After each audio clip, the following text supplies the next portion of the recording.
Hey there, everyone. Welcome to Riff On This, candid conversations behind the music in Florida. And if you know anything about music or Florida, you know that this is a big old state and we have a ton of talent. But we're here for all the juicy details and amazing stories flowing through all the genres in the Sunshine State. I'm your host, Samara Kokinas, taking a break from the weather to catch a musical vibe with you.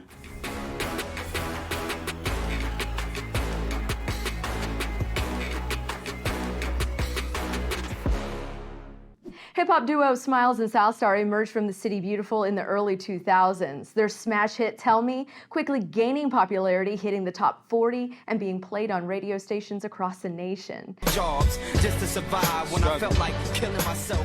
They even made appearances on major networks, MTV and BET. Here to tell me, and you of course, all the wild stories they experienced along the way are the two friends. So please help me welcome the iconic duo, Smilez and Southstar, to the show. Welcome to the show, guys. Thank you so much for being here. Yeah. Appreciate you for having us. Absolutely. Right? Oh, always. Okay, I just want to say, getting you two together is epic, but it is very difficult to do. It is really difficult. I mean, your schedule, his schedule, my schedule. Your schedule, really. No, it's y'all's schedule. It's Rodney's schedule. I did say, you get us both here, we good. We're good. All right. It's major. So let's get into it here. I know, you guys, Orlando loves you, right? But you're not originally from here. You're both from different parts of the United States. So let's talk about where you're from and what brought you to Orlando. You want me to go first? Yeah, absolutely. Right, I'll go first this time. This is going to be a You're comedy first, episode. since you're first on the album, I'll go first on the album. I'm just Smilez and Southstar, I got you. I grew up in Southern California. I left there after the Northridge earthquake when I was like 12 years old. Parents moved to New Jersey. Spent a year and a half there. Been in Florida since '95. So musically, I think all the different areas I've lived in has influenced me. West Coast, East Coast, down south. But I consider myself an Orlando native because '95 is a long time. It's more than half my life that I've been here. So. All right. Well, I bet you were born in Hawaii, yeah? Born in Hawaii. See, yes. I did my digging. Yeah, you do your research good, huh? You did your research good. Yeah, born in Hawaii. Left there when I was a baby, so don't really know much about Hawaii. I've been back. I was able to go back and visit when I was a teenager, but then what was dope was when we actually went back and did the Pro Bowl out there. We did a show in Pro Bowl out there in Hawaii. So only 2 times I've ever been that I can remember. But yes, I was born in the same hospital as Barack Obama. Get out, really? Kapiolani Medical Center. Yeah. Well, look at us learning stuff. Look at us. You get that added to the Wikipedia. Absolutely. You, sir. I'm originally from the Bronx, the BX. I've been here, I'm a Florida boy now. My mother moved us down here. She used to always go to Disney World. She used to always bring us to Disney World. And she fell in love with Orlando.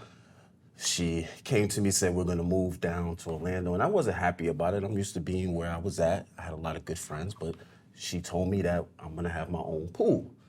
Now, if anybody's from New York, it's public pools only. So I'm thinking, man, we rich. I have my own pool. I'm bragging to my friends, yeah, I got my own pool. Yeah. So I went and I came down here. I think I've been down here. I got down here in '91, I want to say. Okay. And I've been here ever since. So basically, we're all Florida natives. Yeah, we're Florida. Yes. Florida. 60-degree weather, 65. I'm cold already. Yeah, no, I can understand that completely. Yeah. So, what is for the both of you guys? We'll start with Smilez this time since he's first on the record, right? Okay, you gotta go. What is your? You're up. What is your first musical memory? My first musical memory? You know what, the one memory I do have, I'm the youngest of 3. Then there's my sister, she's the middle, and then my brother, he's the oldest. And I do remember my sister dancing in front of a mirror to, it takes 2 to make a thing all right. Mm-hmm. I always remember that. I'm like, oh my. And I think, I just fell in love with hip hop from that point on. So that was one of my memories that I'll never forget that when that happened. So your sister inspired your love for music. She did. No. Let's get out because she gonna call me talk about I'm responsible for everything. She gonna want a check. I ain't got it. I think for me, I mean, I gotta think back, but I'm pretty sure it had to do something with Michael Jackson. You know, like the glove, like remember they used to have the glove and the mic and stuff. Like you like I think that would probably be like my first music memory that I can recall. And just remember seeing him like, you know, doing what was it, the Grammys or whatever, when he had the, you know, when he was moonwalking, and I was like, man, this guy's dope, you know, and just entertaining the crowd and the crowd going crazy. To me, that was like the first experience. I was like, man, to really like love music. Hip hop wise, you know, growing up in Cali, obviously, you know, NWA, Ice Cube, Eazy-E, those would be like my first hip hop influences. But Michael Jackson, first music memory. Nice. Yeah. Nice. I mean, I think that's a classic one Probably right there. everybody, right? Yeah, at some point or another, for sure. Absolutely. So when you guys arrived here, I mean, you're 91, you were 95. So how did you guys get your start into music? Was it just kind of like one of those things that you stumbled on, or was this something where you kind of gradually worked your way into a label? So for me, you know, just growing up loving hip hop, like, you know, back then it was like tapes and CDs and stuff, right? Trying to learn songs. I used to actually spend time and actually write the lyrics out, you know, because we didn't have them on the phone that you could just look at nowadays, right? So I think like writing them out, learning the records, learning the lyrics, kind of taught like a song structure. Probably I didn't even realize I was doing that at the time.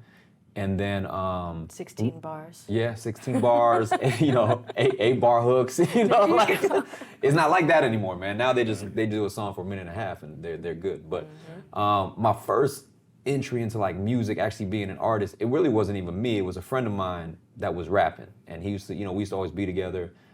He would be writing raps in my room, you know, we up at my house. And then one time I was like, you know, I'll write something, and then I rapped it, and he was like, oh, that's cool. And I just kept writing. And then he wanted to enter this contest at this nightclub called Palladium back in the day. But he didn't want to do it by himself. So he was like, hey, just come on with me, man, and just rap that one verse you have. And I was like, okay, whatever. So I went and did it. We ended up winning the contest, and then everybody, when I walked off the stage, they was like, I didn't even know you rap, because at the time I was doing like music promotions, street team stuff, you know, so I was in the club, like, you know, promoting parties, promoting, you know, other record labels and artists. But yeah, I did this contest, walked off the stage, and everyone was like, I didn't even know you can rap. And I was like, yeah, me neither. I was like, yeah, I did it because, you know, my boy wanted to rap, and that's kind of how it started, really, man. And now I'm gonna, so first of all, the nostalgia of Palladium. Yep. Hands down. Legendary. Nostalgia. Legendary. You took me back for a minute. I was like, Palladium. Wow, he just said that. We've been out here. No, for real. For real, though. When you got into the rap battle scene, though, I know, you know, there was this whole rap battles that people used to love to really just kind of, and I've seen it, and I'm just like, I don't even know how you guys do that. I can't do it. Definitely not my thing. But when did you get started into that whole rap battle scene? And I think just like, you know, like I grew up, I love hip hop, all types of hip hop, you know, like from Tribe Called Quest to Wu-Tang to, you know, even like your underground backpack type rappers, you know, like your Talibs and the Most, and, you know, De La Soul, you know, guys like that. So my musical palette was pretty big in hip hop, but I was really big on lyrics. Like that, like, you know, and so, you know, just getting into like again, when I first started, that's all I did in that contest I just mentioned. Is all I did was go on stage and rap a verse over another beat. It was the Rockwilder beat by Method Man and Redman, right?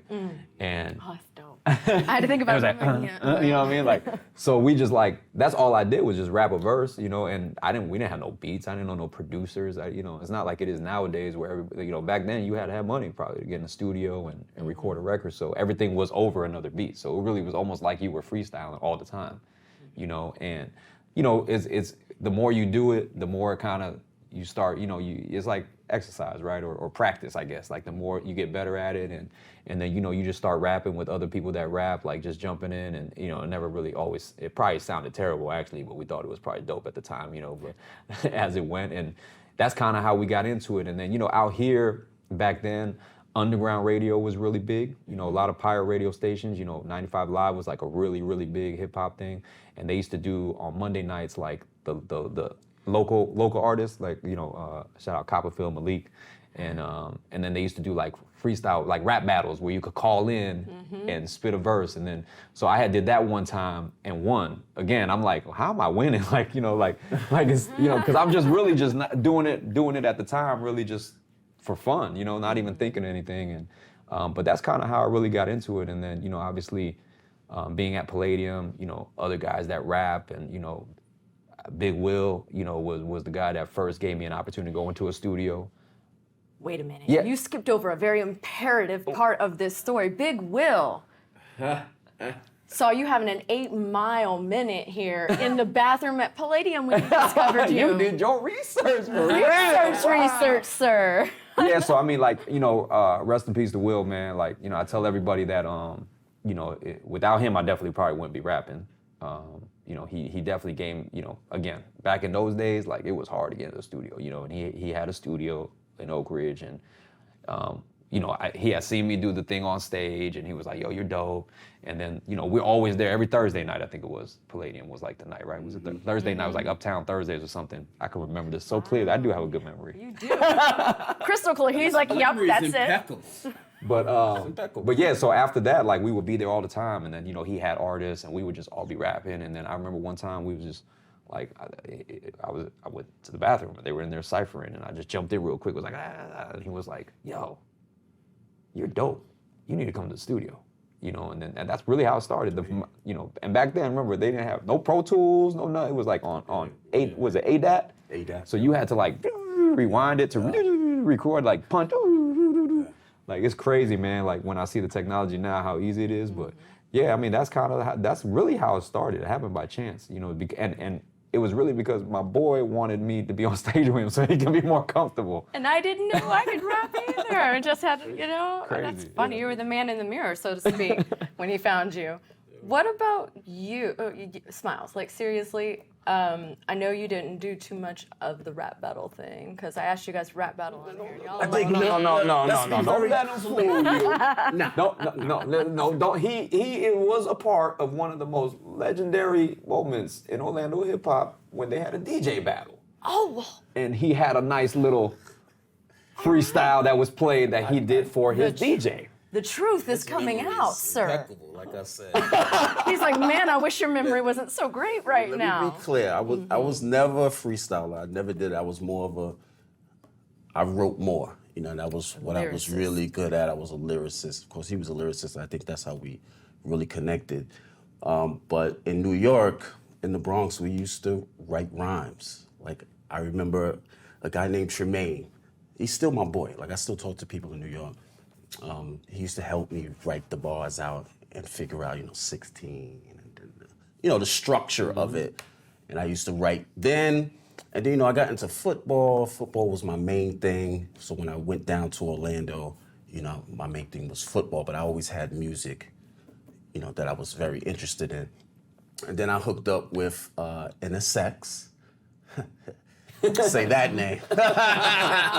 He was, that was my boy. I can't lie. And he was already doing music.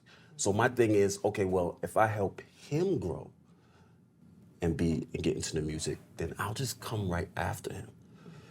And that's one of the problems in Orlando. There's a lot of crabs in the bucket that feels like if I let him get on top, then I won't get on top. So you know what? I'm gonna pull him down and not let him get his shine. Now nobody shines. So my thing was, let me just promote him. And he had cars, he had some money. We were going all over the place trying to get his record played. And people just didn't want to play his record. And it was a pretty good record. It just, the politics and the game of that. So he called me and was like, you know what? Since the radio's not gonna play my record, I'm gonna start my own radio station. And that birthed 95 Live. No Which kidding. is infamous. No, I say this, y'all might even mute this out. Y'all might not let me say 95 Live. Y'all might censor me. That's how infamous it was. But I remember, and I ain't gonna talk too much about it, but I remember him climbing trees. It was a pirate radio station. I would sit there and be like, yeah, go. He climbed the pine tree to put the antenna. Wow. I was there for all that. No, but and it worked. It's crazy because like 95 Live was infamous, like 102 Jams was the only hip hop station in Orlando really at the time, and Correct. you wasn't really getting on 102 Jams.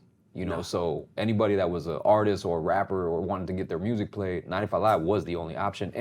And Dogman had what was it, 91.5 or whatever it was back. I forget the name of theirs, but you know they would play some, but you know just two different demographic radio stations that started picking up so much steam. They was actually getting I think more listeners than 102. That's where the problem Which is where the problem started, Yeah. right? So started, and he grew it. He grew that.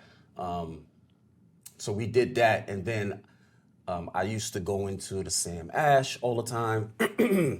Like, you know, Sam Ash always has the headphones, so I used to just rap in the mics just to hear myself rap.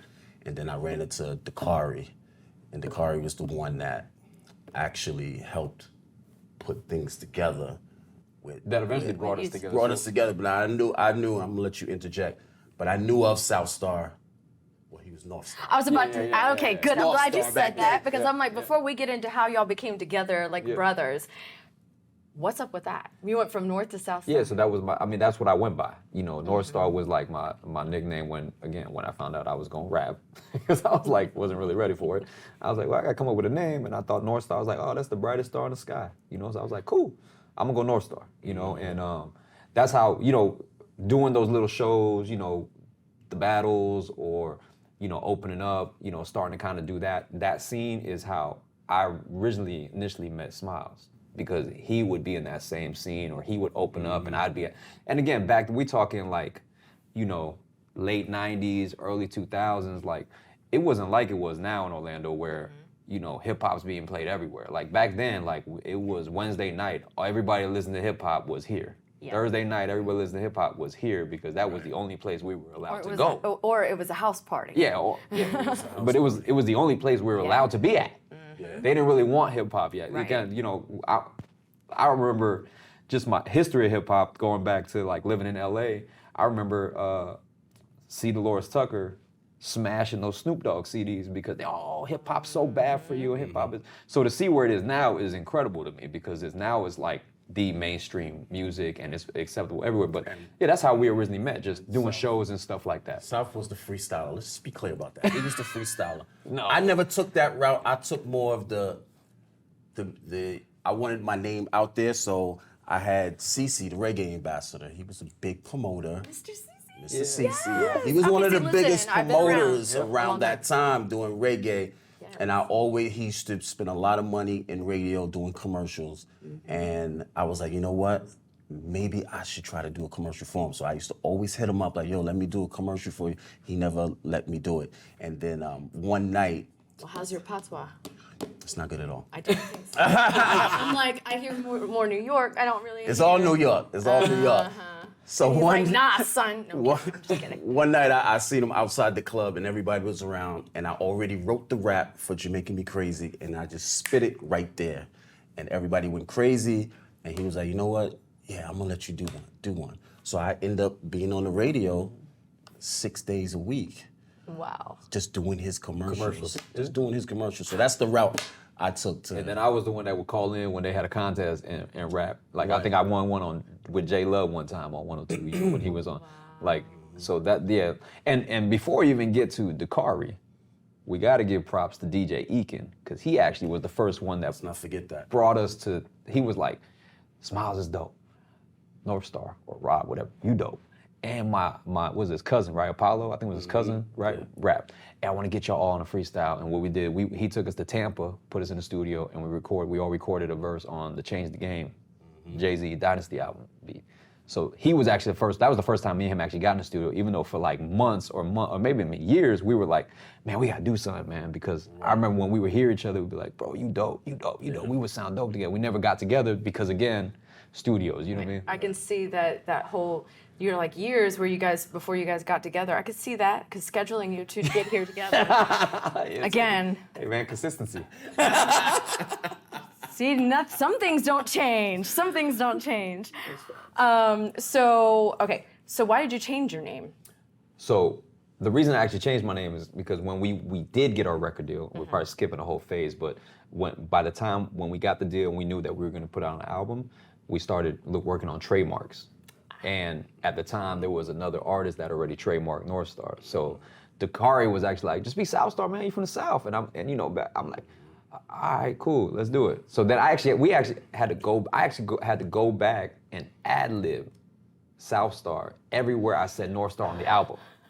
That's awesome. Every song. Yeah, he was like, you gotta come back one day and do them all. And I'm like, oh my God, man. Yeah. So sometimes like when I hear it, I can actually hear that it's an ad-lib.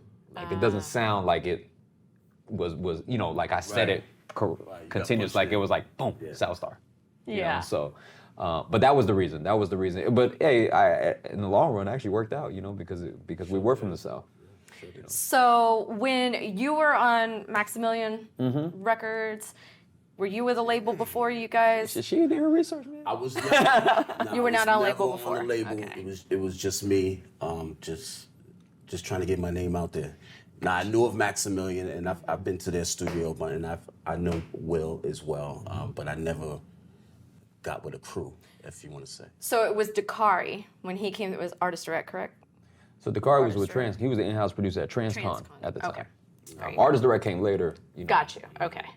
So he was with Transcon. So he was the one that got you guys together and said, "Hey, y'all need to get in the studio together." Yeah, I think y'all were working together on some other stuff already, right? Like some writing stuff for like. Yeah. There was like an artist, I forgot his name, but it's like a young rapper, like a kid, like almost like Hollywood Records or something. Yeah, Hollywood Records. I was doing some writing there. Like I said, I met Dakari in the Sam Ash. And I just went to the studio and started. So so they had worked together. So I actually knew Dakari for a while. He didn't know I did anything with music because we lived in the same apartment complex, Park Central off of John Young, and we used to play basketball in the gym like every Monday night, Wednesday night. And that's how we knew each other, just playing basketball. Gotcha. And one day I was playing, and then I think I was talking to someone else about this show I had at Firestone, where like an incident happened, and we were just telling the story about that incident, and then he was like right there, and he was like, yo, he's like, what do you do? He's like, you produce or something? I'm like, nah, I rap. And he goes, really? And I was like, yeah, and he was like, hey, spit something. And I'm like, right here in the basketball gym, bro? Like, he's like, yeah. So then I was like, all right. So I think I sat down next to him and I like spit this verse that I had. And he was like, yo, you're dope, man. He's like, hey, when we're done, come with me. I want to play you something. And so we went back to playing, and then after the game, he was like, hey, come on. So I follow him out. I'm like 20 years old maybe at the time, right? Like we were like pretty young at the time, and he walks out. The car used to drive the Lexus, the convertible top. I'm like, damn, nice little Lexus, man, with the convertible top. I'm like, damn. Bro. So he's like, yeah, hop in, man. And he goes, hey, man, here, let me play you something. And he puts this beat on, and the track he played me ended up being It's Time, the It's Time record on our album. But when I heard the track, I was like, oh my God, like this thing sounds like it's supposed to be on the radio. And again, like us coming up underground, like it's hard to find producers, studios, and then quality, like you don't really hear that level of, we still over there like boom, back, real underground. And then you hear that, I'm like, dang, that's crazy, And he was like, hey, I'm an in-house producer at Transcon, I want to get you in the studio. Are you free tomorrow? I got a guy. So the funniest story, we always tell the story, but the funniest thing about this whole story is I think it was like maybe like a Monday. And then he was like, hey, tomorrow come to the studio at 5. So first of all, you like Transcon, everybody knew Transcon. We were like, man, you can get me into Transcon? Like, okay, cool, right? So he said, yeah, I got a guy named Smilez that I want to bring out there too. I was like, oh, I know Smilez. And then he actually had another artist. So initially he wanted me, him, and one other guy to come in the studio that day to work on records, and because he almost wanted to make it like a trio. And for some reason that day, that guy couldn't make it. So it's like, to this day, like I'm always like, man, like imagine being the guy that didn't make it to the studio that day. Right. Because that night we did 2 songs, the next night we did 2 songs, the next night we did 2 songs, and then it just became me and him. Yeah. Got you. So it was really gonna be a trio, but the third guy, I don't even remember who it was, but the third guy couldn't make it for some reason. So I was just like, man, that's crazy to think that there was a third guy in the group that didn't make it. It happens like that though. I mean, people miss out on an opportunity by just something small. It could be something small as, no, I can't go to New York with you this weekend, or whatever the case is. You never know who you're going to meet or what's going to happen, that's for sure. Missed out on the opportunity. Yeah. Another story. That's a whole other story. So, we're going to crash the party here, right? Your first album, Crash the Party, Tell Me. Your big smash hit, right? You guys worked with Nasty Beatmakers. Yeah, shout out Nasty. Yeah, Lenny. And Lenny, yeah. It was a special day. All I remember from that day is him saying, listen, you're going to be rapping this the rest of your life. That's all I remember. That, I'm like, the pressure to write this. This is like going to be in history. It was like one of the last songs we recorded. Yeah. So we did like, Who Wants This was our first single. Okay. That was like the third song, I think, if I remember, we recorded. Because the first night we did This Time, and then I forgot the other record, but the next night we did Who Wants This. And then at that point, Artist Direct wasn't even in it yet. Got you. So Later. well, everything was kind of independent, and then of course with the promotions and street team background that I had, along with who eventually became our managers, Gilbert and Al, having the promotion company. Al at the time worked for Priority Records as a Southeast rep. So what he did was he was like, "This record's dope. Let's see if we can press up some vinyl." Dakari went to Transcon, got them to front, put the money up to press up vinyl, and then Al took it around the Southeast to give it to all the DJs. Because he was working for Priority. So he was already on the road visiting all the radio stations, because back then, again, everything was hand to hand. You had to, real, in the streets, like it's not grassroots. Instant. No, it's not instant. Emails, nowadays no it's nothing, like, ding, you got it, and you're, all the way in California or something, you know what I mean? Yeah. It's crazy how instantaneous society has become, isn't it? Yeah. I remember we had Who Wants This, but everybody wanted that Tell Me record. So he was like, listen, you got to pump Who Wants This first, and then we'll give you the Tell Me record. And Bo Matthews is the one that kind of gave us the Bo got us the deal. Yeah. So shout out to Bo Matthews. Yeah, but absolutely. 007, who was a really good 007, DJ friend of ours from back then, House of Steel, they did Fort Fighters on Wednesday. So he was on radio in Fort Myers. Okay. Right? And so we gave him the record, and he was like, I'm going to play it. Back he had the freedom, play it, right? So he was playing it, and the program director, Bo Matthews, was like the 5 o'clock host also. So he would ask 00, like, yo, who is that? And he's like, oh, these my boys, man. They're from Orlando. They dope. He's like, hey, man, invite them out for the show Halloween. It was like the erotic exotic ball. And the headliner at the time was Kaya. Oh. So Kaya. My neck. Kaya. Listen. So It was an anthem back then. So Kaya was the headliner. And he was like, yeah, tell them to come open the show. So we went and opened the show and killed it. That the program director was like, after the show, he was like, come on, man, let's go upstairs to the bar. And we just up there just taking shots. The whole time Kyle's performing, he's just back there with us. He's like, yeah, oh, shit, yeah. He's like, it's dope. He's like, after the show, he's like, hey, we're gonna go to the radio station after the show. I was like, okay, it's like 3 in the morning. Remember, like 3:30 in the morning. And he was like, I'm about to play Who Wants This, like over and over. So at 3:30 in the morning, we at the radio station just, after the show, like just having a good time, and he's playing Who Wants This, Who Wants This, Who Wants This, Who Wants This, Who Wants This. He played it like, I think he had to be like 15, 20 times in a row on the radio. And for us, we're like, they never played us long. It might be the first radio station we walked into as artists. Yep. Can you imagine waking up at 7 in the morning to Who Wants This? Still. Again? Power play. Yeah. So yeah, and then Bo was very instrumental in connecting us with label reps at the time, and eventually securing that deal for us because he connected us, and he was like, "This kid is dope." And then of course the spins are charting; they're seeing like, "Who is this record that's playing?" Right. And that's how we got our deal with Artist Direct. So Who Wants This was our first single. Like we went to LA, shot this whole stunt video, green screen. They were like. Do you need a stunt man for this scene? And we like, nah, I want to do my own stunts. That's what we was, just but it was dope. Yeah, it was dope. They gave us an idea of how videos are shot. Yeah, it was the first not time. took us like 3 days to shoot that video. Nice. Yeah. So I have to ask you guys, who did the R&B South skit intro? Oh, that was me. I was about to say. R&B South. Okay. Me, And my then terrible you voice. did the next one, right? That followed that one, right? Like, baby, that was your voice, huh? Yeah, no, that was terrible. I can't. No, it was funny. Because Yeah. It was funny because you started laughing at the end of it. I just, Right. I was going. The car was like, "Hey, go sing the hook, man," and I'm like, "Me?" I'm like, Sing? Yeah, just do it, man." I was like, "All right, man, hey." That's exactly how it sounds. It is. And then I was like, but yeah, then when I heard it, I was just like, "Oh my God, man! All right, that's cool. I don't care." Yeah. So, 50th anniversary of hip hop, right? Mm-hmm. I know hip hop is instrumental in both of your lives. Mm-hmm. But what is, and since you guys were in hip hop, what is one moment of your career that you guys will just never forget? Just one of those moments that sticks out like, that was it. It might be the same one. I don't know.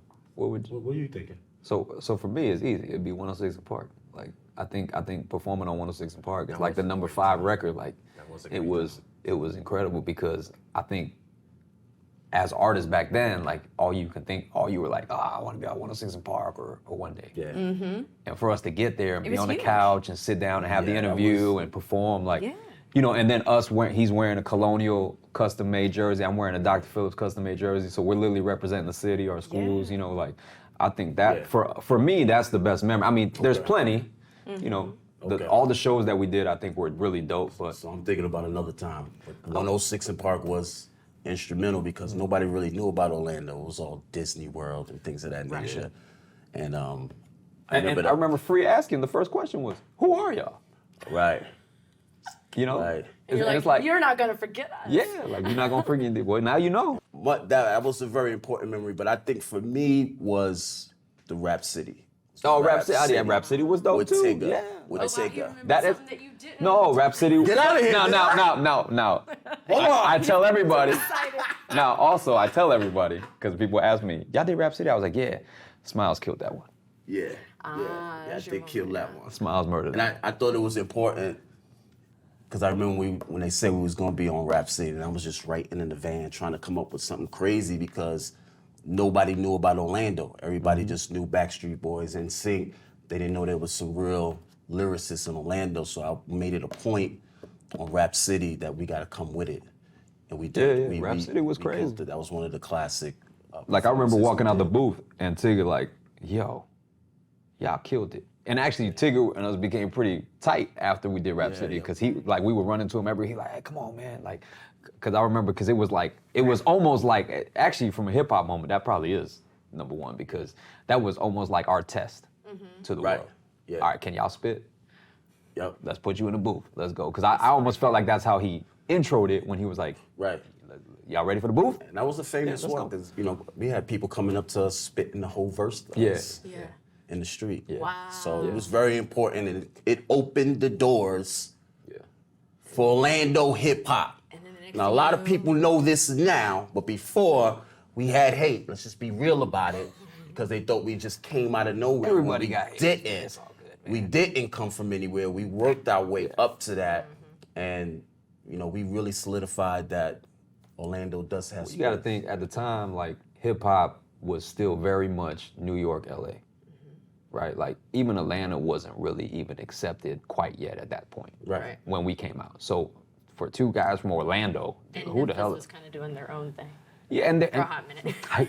Houston's Houston, Memphis is Memphis. You know, you got Chicago, but hip hop was New York ran hip hop. defined, The home of hip hop was in New York. The home of hip hop now is in Atlanta. You know, Absolutely. So this is pre the South really being accepted. You know, like and let alone Florida. Like Florida at the time, it was Trick, Trina, Uncle Luke. Luke, of course. Luke, Yeah, let's not Boys. let's not forget Luke. Originally, 69 Boys. Obviously, even Orlando Magic Mike.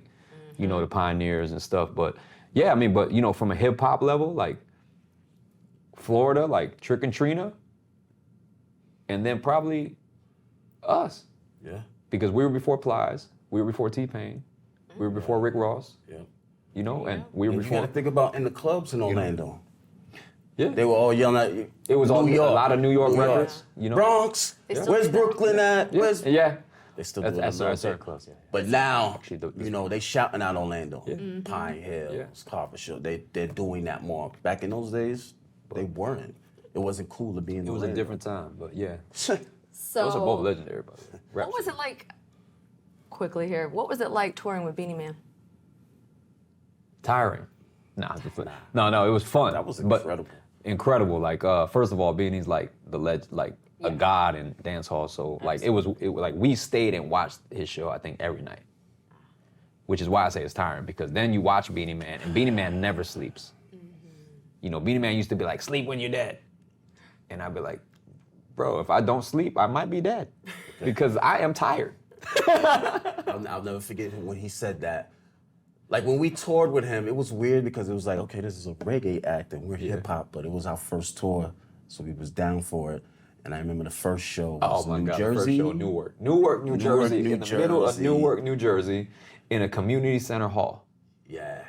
Nobody knows who we were yet. This is pre-tell me, so this is like, who wants this ain't even really out like that, you know? And here we come, first show, Newark, New Jersey. I remember looking at the date, I'm like, bro, we going to Newark, New Jersey? To open up for Beenie Man? Oh man. We had, you know, crowds just like. Yeah, I remember Al, our manager, was like out in the crowd. He was like, I'm gonna watch from outside to see the reaction.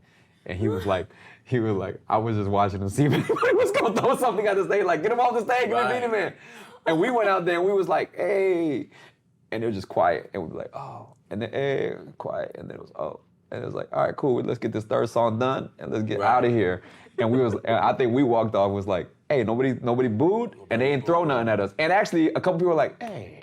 It was like one of those, like, just sound just like that, right? And then what really helped us, I think, that was dope for us, was when we walked off as Beenie Man was getting ready to get on stage. He actually got a mic and was like, make some noise for Smilez and Southstar. Yeah. Hey, you gotta love that. And we didn't even meet him yet. Yeah. So we stayed, watched the show, and then after that we met, and then we ended up becoming like really like family. We became close friends. He actually got on the remix for a song we had called Toast. It was a great experience dealing with him, but the Sleep Till You're Dead was later on when he had a big concert in Jamaica, and he said, yo, I want to fly you guys all down. It was his 25th anniversary. Yeah, everybody's dubbing your song, but they don't know who the original people are, so I wanted you to come down there. So he flew us down. We did the show in Jamaica. And one thing I won't forget is getting off the airplane, and it was Montego Bay, and then there was Kingston. We were going to Kingston. And the line for Montego Bay was just long. I was like, damn.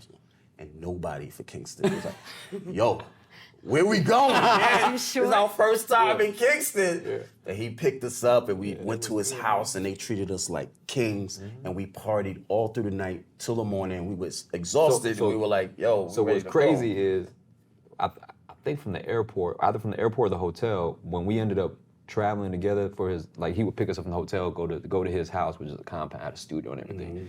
But Rupee, I love Rupee, was actually before Tempted to Touch. It was us and Rupee all weekend in the van together. That's riding around, just hanging out. He's like, where y'all from? Oh yeah, man, y'all dope, man. I was like, where you from, man? You know, I think he's from is it Trinidad? Trinidad, right? I believe so. Right. So yeah, so we just hung out all weekend. But yeah, I mean, Kingston is definitely, And definitely. Last thing about that is, it was around 7, 8 o'clock in the morning. We was in the van. We were exhausted. We partied like, we went to like 3 or 4 parties, and I was like, yo, are we going back to the hotel? And that's when he turned around and said, sleep when you're dead.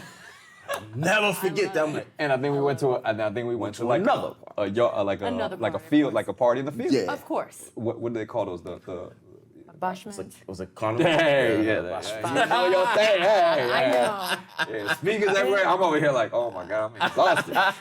And Beanie just, you know. Yep. It was fun. Okay, so you guys did your exit from music. We were all sad, but it's okay, we get it. What are you guys, I'm glad to see you guys are still like brothers, because that makes my heart happy. What are you guys doing now? So me, I've been in real estate since 2014, and I just purchased a franchise with LaRosa Realty. So it's RJB Amplified, powered by LaRosa Realty. We're right downtown. I have about 80 agents now. So it's been a very successful journey for me as far as that. Like, real estate was a natural transition for me after the music life. And then it's just real crazy that I don't want to talk for him, but he does lending as well. So that's how we kind of stay connected. We've done a couple deals. So it's kind of funny because you know, obviously you exit doing something for 8-9 years, and you're like, okay. Plus you get older, you try to figure out, man, what's next? You know, so did a bunch of different things, and then I got into like lending, so like financial services, mortgages, kind of helping. I did credit repair for people at one point. That helped me a lot because I wanted to learn about it as well.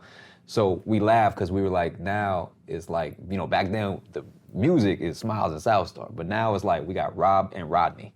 Real estate and lending. We can get you into a home, we get you the loan for it, right? Exactly. So still the dynamic. So it's so funny, and I know people don't see us together all the time, but we even talked about it, I think, before this, but I'm like, nah, that's my brother, man. Like, nobody's been through what I've been through exactly the way I went through it. We had DJs, managers, and everybody, but nobody was the artist. We had to deal with the same thing as artists, so yeah, man. We made money together, so we made a lot of money together, actually. Yeah. And then outside of that, I coach basketball. I was about to say, you So do I the travel basketball. I do travel basketball. I'm actually the head coach at Cypress Creek High School also. So yeah, it's another passion of mine. I've always grew up loving music and basketball. So to be able to do both, I guess, is a blessing. It's a beautiful thing. So I know you guys got together not that long ago at Dovecote. Y'all had like a little reunion. Yeah. That was pretty cool. It's been almost a year now, man. That's just Yeah, it was our 20th anniversary, so yeah, we celebrated 20 years of the album. It was cool. It was actually really cool because we were able. That was probably like the first time in like forever that everybody actually came together. So me, Smilez, Dakari was out there. Nasty and Lenny were out there. Even our manager Gilbert, who never goes out, showed up. And we've all known each other for so long. That it was really dope for us to all just get together and just have a good time. It was our 20th anniversary of the Because hip hop is in our blood, so we carry that. Like with my brokerage, is hip hop based. So when you walk into my office, you're gonna hear hip hop. When you see our promotions, it's hip hop based. Everything is. So at the closing, if you're the lender and you're the broker, do they get an autographed anything from you guys? That's not a bad idea. I mean, that's not a bad idea. They might get a verse. I get 10%. Everybody's got to monetize at this point. No verses. All right, so big question here. Serious business here. You think you'll ever get together in the future to bring us a little bit more Smilez and Southstar? That's a great question. I mean, we've never said we retired, right? Like That's we never very true. factually said we retired, and it's times that I think for both of us, just because again, it's something we're passionate about, that we get the itch. I think even a couple years ago, we was like, hey, let's do this one song right here. Yeah. And then it just never came about. So I don't know. I can't say no. We have songs that's unreleased. Like we wrote a whole nother album. Yeah, there was a second album It that was the supposed to come out, self-titled, right. which it was going to be would have dedicated been legendary. to the fathers, right? It was a message. There was a to- song called "Dear Dad" that I think is incredible. Dope song. I actually listened to the album. It was called "The Reintroduction." Yeah. It would have been a really good album. Things just ain't work out. Called Found Out. Yeah. That was a dope record. Yeah, so we have songs in the vault that we could release whenever we want. It's just Maybe up to for us. a 25-year maybe anniversary. Yeah, either that or maybe we'll do a show or something. Quarter century time. Maybe we'll do a show. That's probably more Do a likely. show. Yeah, that might be better. And feature some new music. Yeah, because we're both busy, so it's No, different. it's okay. I can schedule this for you. Apparently, I'm pretty good at this. It's different, when we were new artists, we was like starving, so we was like just trying to do whatever we can. But now that we have, new careers, it's like we pick and choose what we want to do. Well, thank you for choosing me. And we did choose you. We did choose you. I appreciate that so much because Riff on this. Riff on this. exactly, right? I love it. Absolutely. I love it. So you guys, y'all have been wonderful. Yeah. I appreciate your time. I appreciate your music. And I really appreciate all the laughs that we've had on the show today. And thank you for the nostalgia.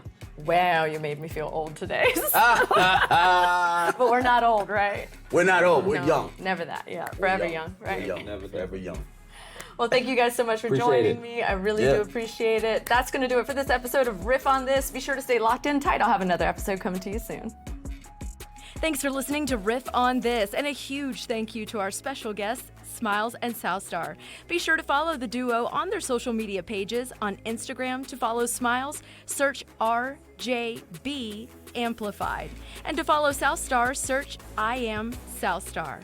You can also link me on my social media. Just search Samara Kokinas News 6 on Facebook and Twitter. On Instagram, search Samara Kokinas. And before we go, a huge thank you to our behind-the-scenes production team, Derek Mosier, Ryan Haley, Rich Burns, and Joe Grinnan. And please take some time to rate and review us on Apple Podcasts and Spotify. And don't forget, sharing is caring, so tell a friend about us too. You can find videos of all the podcast episodes on clickorlando.com/podcast. Until next time, friends.